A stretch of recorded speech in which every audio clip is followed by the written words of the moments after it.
Today we are going to talk about, as I was saying, today we will be talking about, I didn't do it, Raju. Let's talk about farts. I know it's always funny to talk about farts, but do you know that we all excrete almost 1 to 1.5 liters of gas every single day? Don't deny, we all do it, it's normal. Because we swallow a lot of air while we are eating the food, and that gets trapped in the body and comes out in the form of a burp or a fart. Second, we have a lot of microorganisms inside of our gut which make gas, and they are almost 1.5 to 2 kgs if we count all of them. And in fact, if we count all of the bacteria which live inside and on us, they are more in number than our own cells. So we are more of a bacteria than we are a human being. These bacteria make a lot of gases inside of our gut, which include carbon dioxide, hydrogen, methane and hydrogen sulfide. And methane and hydrogen sulfides are the ones which smell. Methane and hydrogen sulfide are not made on a regular basis inside of our body.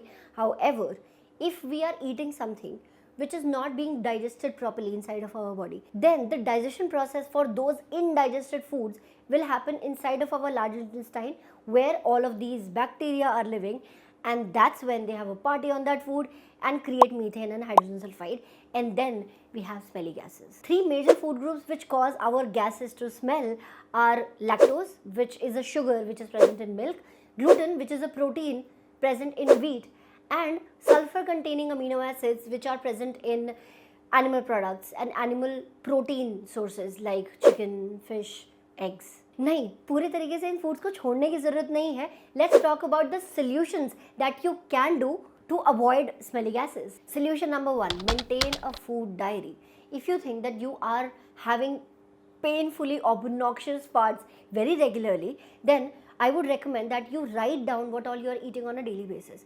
Based on that, you will be able to judge what food might be causing this, and then try to limit that food product or try to completely eliminate that from your diet for some time. While you're not having that food, your gut will heal itself, and then after maybe 2 or 3 months, you can start incorporating that food again in small quantities and see if it works in the same way or not. In nutrition science terms, this is called elimination protocol, and this is used to work on food intolerances that many people have. Solution number 2, work on your prebiotics and probiotics. Prebiotics and probiotics are basically foods which support your gut bacteria in 2 forms. Number 1, when you have prebiotics, that already has a lot of good bacteria in it. So the fermented food, curd, that all includes prebiotics. And when you provide that healthy population of bacteria into your gut, that helps your gut to heal. And probiotics are the foods which your bacteria can chew on. I'm giving both the food types here, so you can screenshot this and keep it with you and include these foods in your daily diet. Solution number 3, synbiotics. What is synbiotic? Combining probiotic and prebiotic together in your meal. For example, vegetable is probiotic and curd is prebiotic. So when you're having a vegetable raita, you're having a synbiotic. Yeah, I know, हमारी दादी नानी को already ये सब कुछ पता था, but nutrition science ने थोड़ा सा fancy कर दिया है इन terms को. But that also means कि हमारा घर का खाना, if you're eating in a balanced form, it is going to help you heal your gut. Solution number 4, herbs that are present in your kitchen. All the spices that we have in our kitchen have therapeutic properties. Specifically, hing, ajwain, jeera. All of these spices help you in maintaining a healthy gut by providing diuretic function, by basically cleaning your body from within and providing raw material for your liver to process the stuff properly. In fact, there is a specific recipe that I am going to share with you जो मेरे clients लेते आए हैं जिससे उनका gut better हुआ है. All you have to do is to take equal quantities of cumin, which is jeera, coriander, which is sukha dhania, ajwain, which is carom, and fennel, which is sauf. Take 50 grams of each and powder it together and store it in an airtight container.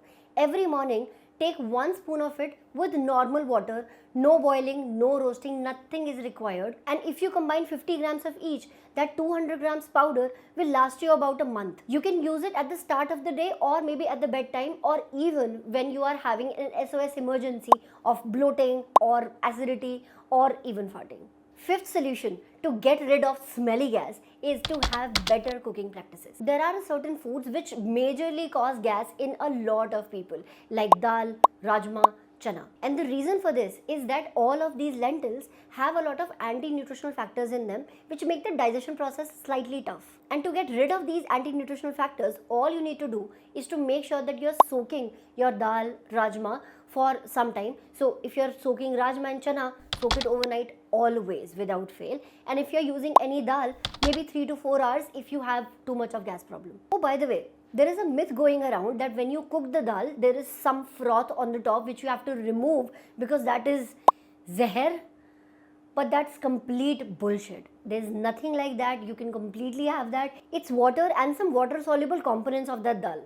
That's it. There is no harm in consuming that. Another myth that exists around dals is that you should never pressure cook them. However, that is also not true. When you pressure cook dal, all you are doing is applying a lot of pressure and heat on the dal, which will make the cooking process easier. Second, it will also dissolve a lot of anti-nutritional factors. Third, do you have the time to cook a dal for like 5-6 hours? No, right? Then give it a whistle and then just eat it away.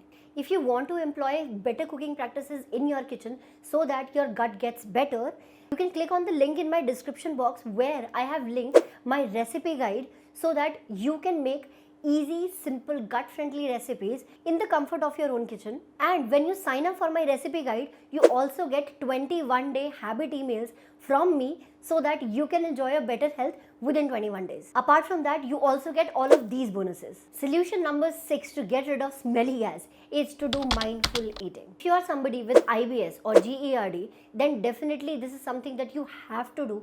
However, even if you're just facing some gas issues, the reason might be that you are engaging your brain into multiple activities while you're eating. Working lunches, eating on your work desk, eating while scrolling your phone, all of these contribute to digestion not being happening properly because our brain can only do flight and fight or survive at one time.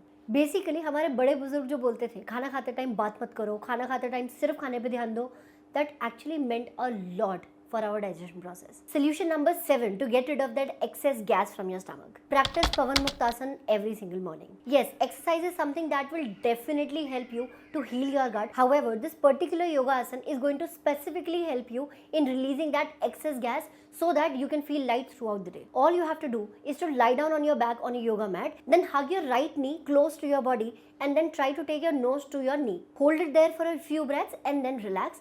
Repeat it with the opposite leg and then repeat it on both the legs. The asana itself is called Pavan Muktasan because इसको करने से बहुत सारी पवन मुक्त हो जाती है. I hope these 7 tips are going to help you get rid of that excess gas, bloating and farts from your day-to-day life, and I'm sure you're going to download that recipe guide also from the description box. If there are any specific questions that you have from me, you can reach me out on my Instagram page because I'm active there every single day, and make sure that you come back for the next week's video because in that video I'm going to talk about female menstrual health specifically. I will see you next time. Bye.